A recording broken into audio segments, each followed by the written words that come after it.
The things they are not telling you about Gobekli Tepe. 1. The builder's knowledge was shockingly advanced. Stoneworking skills.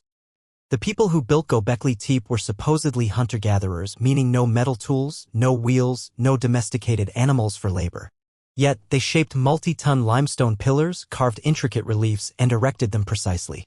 Mainstream archaeology can't fully explain how they moved and placed such enormous stones with Stone Age technology, symbolic and astronomical knowledge.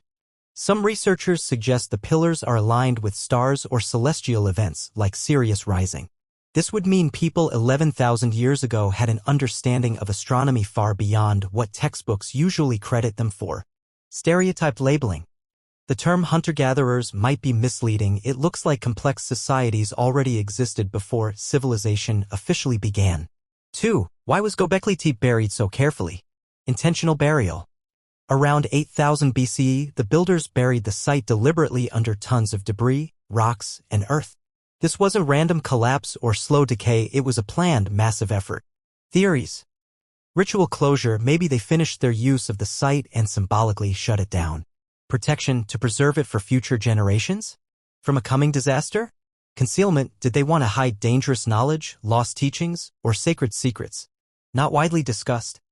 Mainstream narratives mostly say ritual closure without diving into the weirder implications. What were they protecting?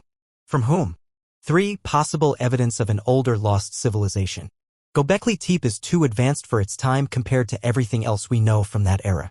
Some theorists, like Graham Hancock, suggest it could be evidence of a lost civilization wiped out by the Younger Dryas cataclysm 900 years ago, likely a massive comet impact.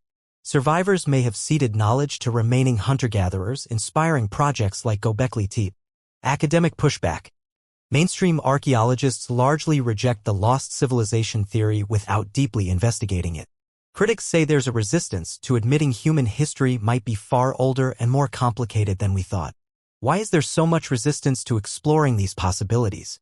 Is it fear of rewriting history books? 4. Underground and unexcavated structures. Only about 5 to 10% of Gobekli Tepe has been excavated.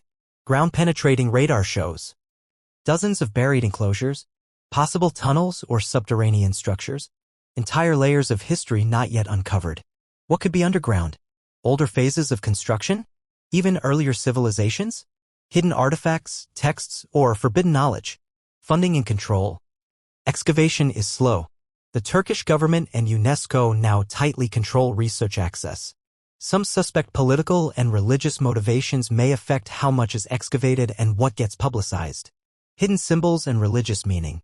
The animal carvings might not just represent nature but mythological codes, spiritual beliefs, or even star maps.